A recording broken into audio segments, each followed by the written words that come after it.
जय हिंद दोस्तों, नमस्कार। बात कर लेते हैं आज के दिन भर की सारी बड़ी खबरों की, जहां सबसे पहले आपको बताएंगे दोस्तों, हिंद महासागर में 55 देशों की नौसेना का होगा जमावड़ा, भारत करेगा मेजबानी। चीन की हालत होने वाली है खराब, चीन पर पैनी नजर के बीच भारत का ये शक्ति प्रदर्शन बताएंगे क्या रंग लाने वाला है, क्या है इसके पीछे का मकसद दोस्तों। तो वही सबसे बड़ी जानकारी आपको बताएंगे, पाकिस्तान में लश्कर तैयबा के मुखिया हाफिज सईद की लाहौर रैली क्यों टाली गई दोस्तों, उसका बड़ा खुलासा हुआ है। खुलासा जानकर आप भी कहेंगे ये तो होना ही था। क्या है इसके पीछे का कारण दोस्तों, अब खबर निकलकर सामने आई है जिसने सबको चौंका दिया दोस्तों, और भारत का सीना गर्व से चौड़ा कर दिया। साथ ही साथ बताएंगे, बांग्लादेश ने शेख हसीना को घोषित कर दिया भगोड़ा दोस्तों, नोटिस किया जारी। बताएंगे इसके पीछे सबसे बड़ी चाल, क्यों हसीना को भगोड़ा घोषित किया गया है दोस्तों, कारण जानकर वाकई में आप कहेंगे क्या बांग्लादेश ऐसा कर सकता है दोस्तों। एक भगोड़े को बचाने के लिए शेख हसीना को भगोड़ा घोषित करना पड़ा दोस्तों, बड़ी ही इंटरेस्टिंग जानकारी है। तो उधर तिब्बत के उत्तराधिकारी को लेकर भी चुने जाने को लेकर बहुत बड़ी जानकारी, आज एक से एक बेहतरीन खबर हम आपको बताने वाले हैं। बस आप वीडियो के लास्ट तक बने रहिएगा। और खबरों में आगे बढ़ने से पहले भारत की विदेश नीति, भारत की कूटनीति और भारत की जियोपॉलिटिक्स का दिल से समर्थन करते हैं तो वीडियो को लाइक करके, चैनल को सब्सक्राइब करके, बेल आइकन दबा के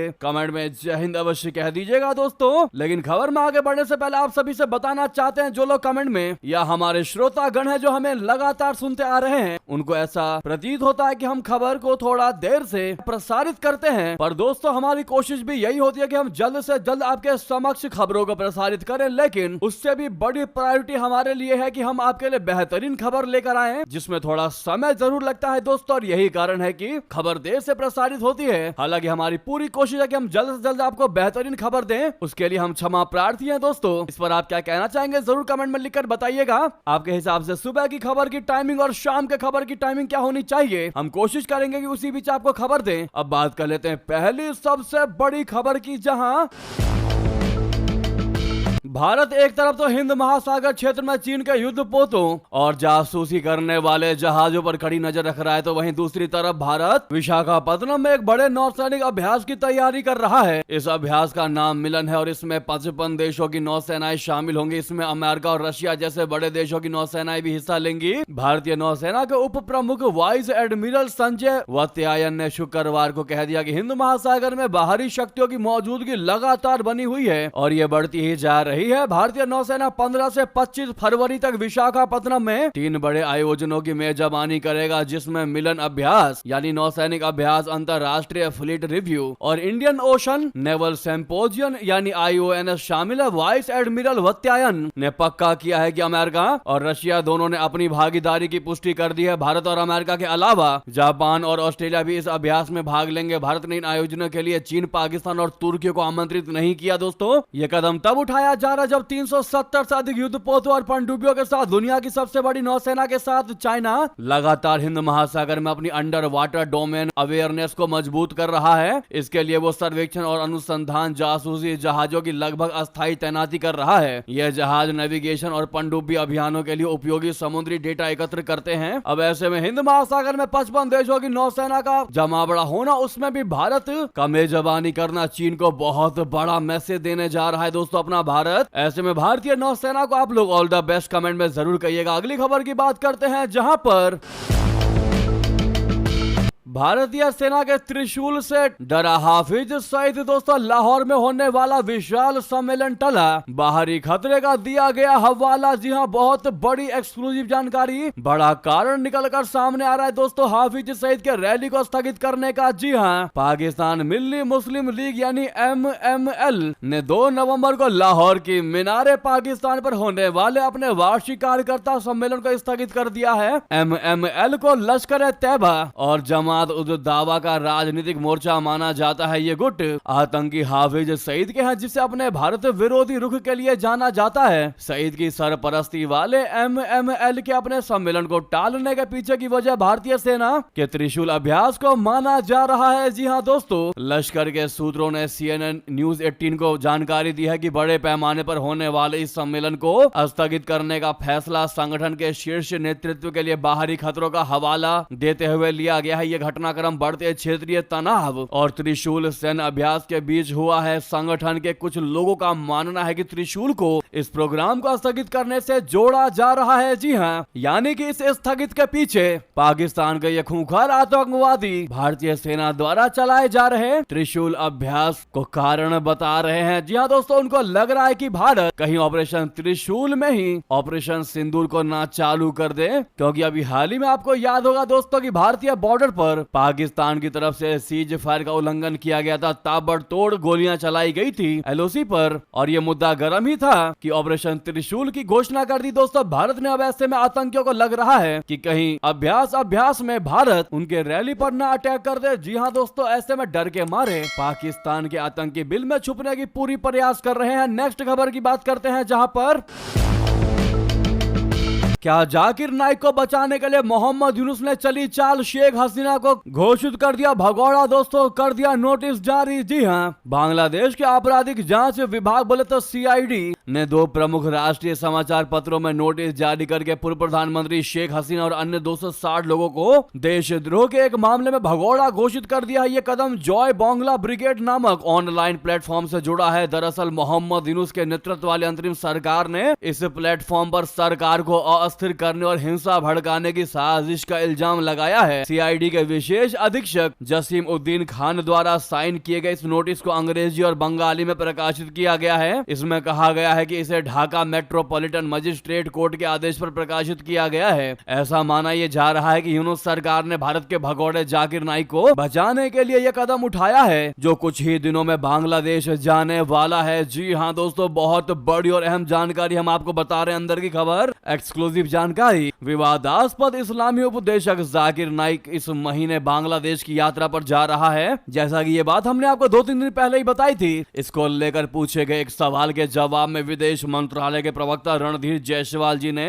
अपनी साप्ताहिक प्रेस वार्ता में कहा कि वो जहां भी जाएगा भारत उसके खिलाफ कार्रवाई की उम्मीद करता है। जायसवाल जी ने कहा कि वो एक भगौड़ा है, वो भारत में वांटेड है, इसलिए हम उम्मीद करते हैं कि वो जहां भी जाएगा वहां के लोग उसके खिलाफ उचित कार्रवाई करेंगे और हमारी सुरक्षा चिंताओं का समाधान करेंगे। नाइक कथित तौर पर धन शोधन और नफरती भाषणों के जरिए चरमपंथ भड़काने के आरोप में भारतीय प्राधिकारियों द्वारा वांटेड है। वो 2016 में भारत छोड़कर चला गया था। नाइक को मलेशिया में महातिर मोहम्मद के नेतृत्व वाली पूर्ववर्ती सरकार ने अस्थायी निवास की अनुमति दी थी। जी हाँ दोस्तों,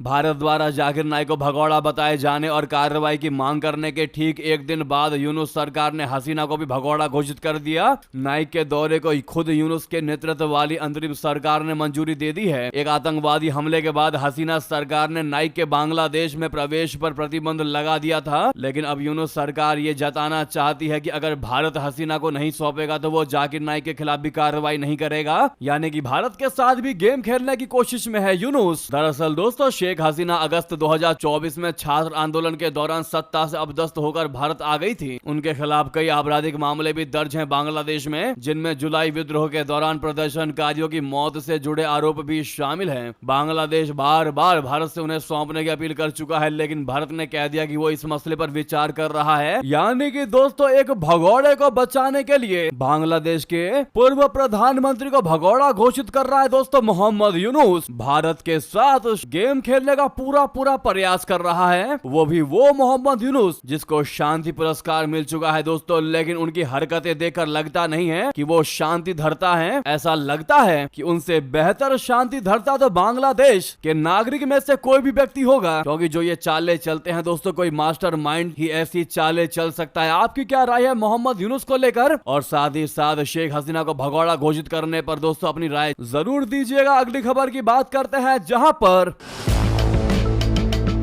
सीटी अध्यक्ष पेम्पा की 2 टुक तिब्बत ही चुनेगा दलाई लामा का नया उत्तराधिकारी। चीन को टांग अड़ाने की कोई आवश्यकता नहीं दोस्तों। सेंट्रल तिब्बतन एडमिनिस्ट्रेशन यानी सीटीए के अध्यक्ष पेम्पा तसेरिंग ने चीन के उस ऐतिहासिक दावे को चुनौती दी है जिसमें वो 1993 के तथा कथित गोल्डन अर्न डिक्री के आधार पर तिब्बती बौद्ध पुनर्जन्म यानी री एनकरेनेशन प्रक्रिया को नियंत्रित करने की कोशिश कर रहा है। उन्होंने घोषणा की है कि इस मुद्दे पर जल्द ही एक वैश्विक सम्मेलन आयोजित किया जाएगा ताकि चीन चीन के दावे की सच्चाई को अंतरराष्ट्रीय स्तर पर उजागर किया जा सके। नेशनल प्रेस क्लब में बोलते हुए तसेरिंग ने कहा कि चीन के पास 1793 डिग्री के अस्तित्व या वैधता का कोई प्रामाणिक सबूत नहीं है, इसलिए वो इस मुद्दे में टांग अड़ाने की ना सोचे। जी हाँ, उन्होंने चीन पर धर्म को राजनीतिक हथियार की तरह इस्तेमाल करने का आरोप लगाया और कहा कि पुनर्जन्म की प्रक्रिया पूरे तरीके से आध्यात्मिक और धार्मिक मामला है, जिसमें चीनी कम्युनिस्ट पार्टी बोले तो सीसीपी का कोई अधिकार नहीं। तसेरिंग ने स्पष्ट कह दिया कि एक नास्तिक सरकार ये तय नहीं कर सकती कि दलाई लामा का पुनर्जन्म कौन होगा, यह अधिकार केवल तिब्बती जनता का है। उन्होंने चीन के 2007 के ऑर्डर नंबर 5 की भी आलोचना की, जिसमें सरकार की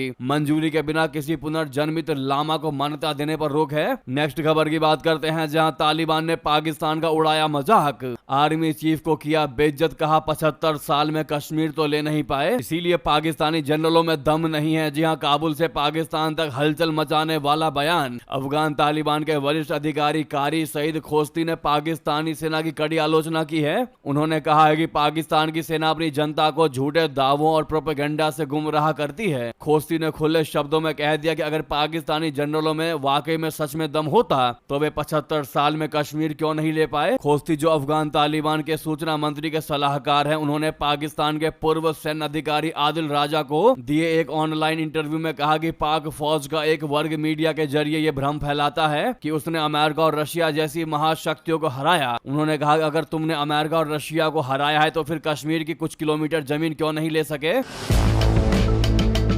खोस्ती ने पाकिस्तानी फौज पर आरोप लगाया कि उन्होंने रूस और अमेरिका के खिलाफ लड़ी गई जंग से अरबों डॉलर कमाए और अपनी दौलत बढ़ाई। उनके मुताबिक इन जनरलों ने जंग नहीं जीती बल्कि बंगले और जजीरे खरीदे हैं। उन्होंने दावा किया कि ये सब अफगान लोगों की लड़ाई थी जिसमें पाकिस्तान ने सिर्फ मुनाफा कमाया। दोस्तों, अगर हम भारत के नजरिए से देखें इस खबर को, पहले अगर हम तालिबान के नजरिए से देखें तो कोई दिक्कत नहीं है। पाकिस्तान के सेनाओं के ताकत की बात की गई है, बेइज्जती की गई है कि पाकिस्तान के सेनाओं में ताकत नहीं है, जनरलों में ताकत नहीं है। लेकिन अगर भारत के नजरिया से देखें दोस्तों, तो अफगानी इस तालिबानी को यह बयान नहीं देना चाहिए कि अगर दम होता तो तुम 75 साल में कश्मीर ले पाते, क्योंकि दोस्तों ये कहीं ना कहीं बयान कुछ इस नजरिए से भी देखा जा रहा है कि तालिबानी मान रहे हैं कि कश्मीर जो है वो पाकिस्तान के लिए है और इसीलिए पाकिस्तान उसको ले नहीं पाया, यानी अपने हिस्से को नहीं ले पाया। हालांकि तालिबानियों को ऐसा नहीं कहना चाहिए था, क्योंकि कश्मीर का हिस्सा भारत का था, भारत का है और भारत का ही रहेगा। ऐसे बयान वाकई में विवाद खड़े कर देते हैं दोस्तों कि तालिबानी वाकई में उनका इंटेंशन ऐसा कहने का नहीं था, लेकिन उनका बयान कहीं ना कहीं ये दर्शाता है कि तुम अपना हिस्सा नहीं ले पाए, जो कि पाकिस्तान की तरफ जाता है। आपकी क्या है इस पर राय दोस्तों? अगर आप गंभीरता से सोचे तो ऐसा ही मतलब निकलकर सामने आ रहा है। ऐसे में आप लोग कमेंट में कश्मीर भारत का था, है और रहेगा जरूर कहिएगा दोस्तों। इसी बीच ये थी की सारी बड़ी खबरें, आपको खबर कैसी लगी बताना मत भूलेगा। लगे हाथ तो वीडियो को लाइक करके, चैनल को सब्सक्राइब करके, बेल आइकन दबा के कमेंट में जय हिंद कह दीजिएगा। मिलते अगली बड़ी खबर में। बहुत बहुत धन्यवाद, बहुत बहुत आभार। जय हिंद, जय भारत।